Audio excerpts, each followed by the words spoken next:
Bien-aimés dans le Seigneur, nous sommes ce matin dominical, le 29 août, 7 ans plus tôt, 2019. Une matinée tout à fait particulière et différente parce que Dieu ne fait pas des choses semblables, étant le Dieu de la diversité. Bien-aimé, j'aimerais flasher un peu sur le surnaturel.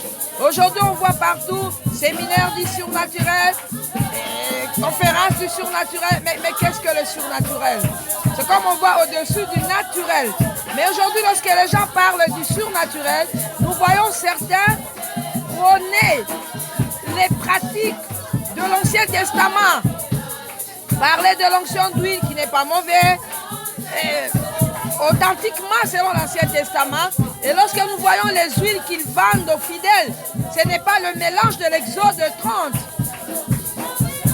que Dieu avait intimé l'ordre à Moïse de fabriquer avec le 5 aromates et en quantité égale, etc. Et ils nous font de l'extravagance pour attirer les regards des fidèles, non pas vers Dieu, mais vers eux-mêmes. Pourquoi? Parce que ces choses-là, la Bible est claire à ce niveau, c'était l'ombre des choses à venir. Ce n'était pas... Aujourd'hui, on n'a pas plus besoin de toutes ces choses-là. Les pratiques de l'Ancien Testament, les habits sacerdotaux, etc. C'était l'ombre des choses à venir, bien-aimés. J'écris pour faire entendre ma voix. Je parle pour convaincre beaucoup de gens qui sont emportés dans ces choses et qui sont dans la confusion. C'était l'ombre des choses à venir. Et les choses à venir, là, c'est quoi? C'est le surnaturel de la croix. Il n'y a pas plus surnaturel que voir un grand jeune homme de 33 ans mourir nu à la croix. Et mourir à petit fait volontairement aussi, jusqu'à expirer. Bien-aimé, il n'y a pas plus surnaturel que de voir un homme mort 3 jours dans les tombeaux et qui ressuscite par la puissance du Tout-Puissant, libre et vainqueur, et qui apparaît, qui parle, qui agit, qui manifeste encore la toute dernière humanité pour convaincre encore ses disciples afin de fonder une église stable et perpétuelle.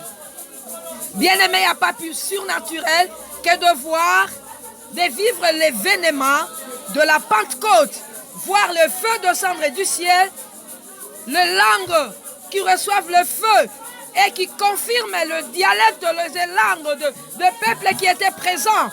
Bien-aimé, c'était plus que la tour de Babel. Quelle confusion! Dieu est venu par le Saint-Esprit convaincre encore les hommes, qu'on les confondre quant au naturel, d'accepter le surnaturel.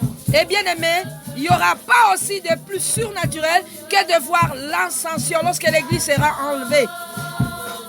Je vous dis, l'église sera enlevée. L'enlèvement est bel et bien une vérité et une réalité que nous vivons. L'église sera enlevée en ce jour-là. La force de pesanteur sera encore anéantie.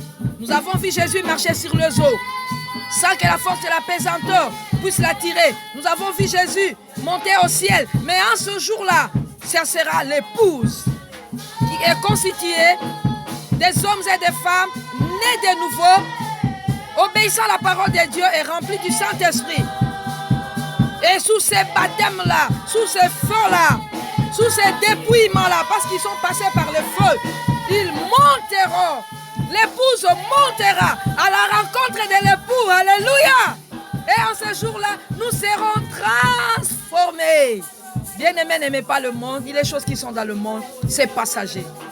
Mangeons pour la gloire de Dieu. Habillons-nous pour la gloire de Dieu. Faisons tout pour la gloire de Dieu. Je défie ces faux surnaturels qui sont en train d'être prêchés et des enseignements erronés sur le sacerdoce, l'Ancien Testament.